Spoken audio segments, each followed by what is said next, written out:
And they were like, Robert Picardo is putting together a show for the Star Trek cruise about Star Trek and the opera. And they're looking for somebody who can sing opera in Klingon.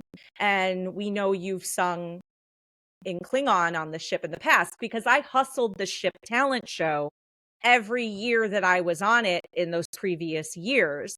And so I was like, sure. I mean, like, I don't sing opera. Like, I was very like, I don't sing opera, but I'm willing to talk to him as long as he, there's a very clear understanding that I don't do opera anymore.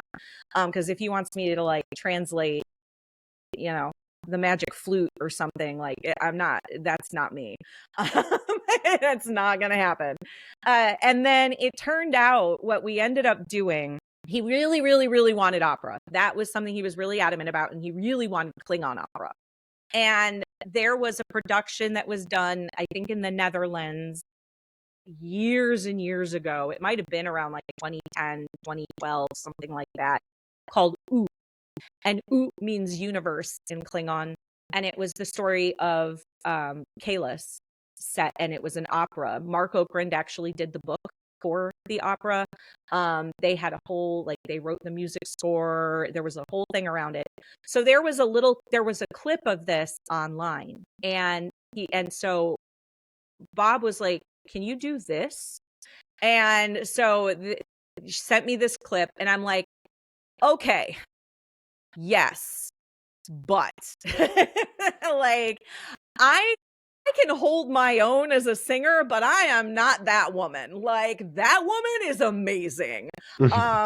And so I'm like, if I can drop the key, like, if we can do this where we maybe strip out the horns and things or whatever that drone is in the background and just do the drumming, then yeah, I think I can do this. And because then I can just pick my note and roll with it, and we should be good. And so that was what we did. And I got to sing with Robert Picardo, and I sang a piece of Klingon opera on the cruise in front of two audiences of almost 1,200 plus people. Oof. It was insane.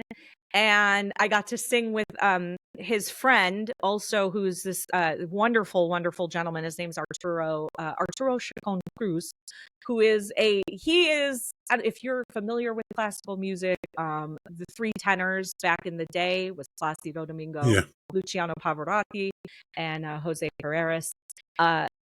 Arturo is part of the modern three tenors. He literally performed as one of the modern three tenors this past summer in Vienna. He is one of the top 3 operatic tenors in the world right now. And they also had me translate the last verse of Hallelujah by Leonard Cohen. And I got to sing with him on stage. And it was one of the most magical experiences I have ever had. And that's where, like I say, like, every time I think I've done like the coolest thing, like, the universe is just like, wait a minute, we got one more for you. Wait a minute. And the 15-year-old me who was watching the three tenors, and studying classical music and just loved opera as a kid, to have that experience, I felt like I was really like standing on the shoulders of all the choir directors and my voice teachers who really believed in me, and getting to do it with something that is so silly, but something that I understand how silly what I do is, but I also take it pretty seriously for the comedy of it.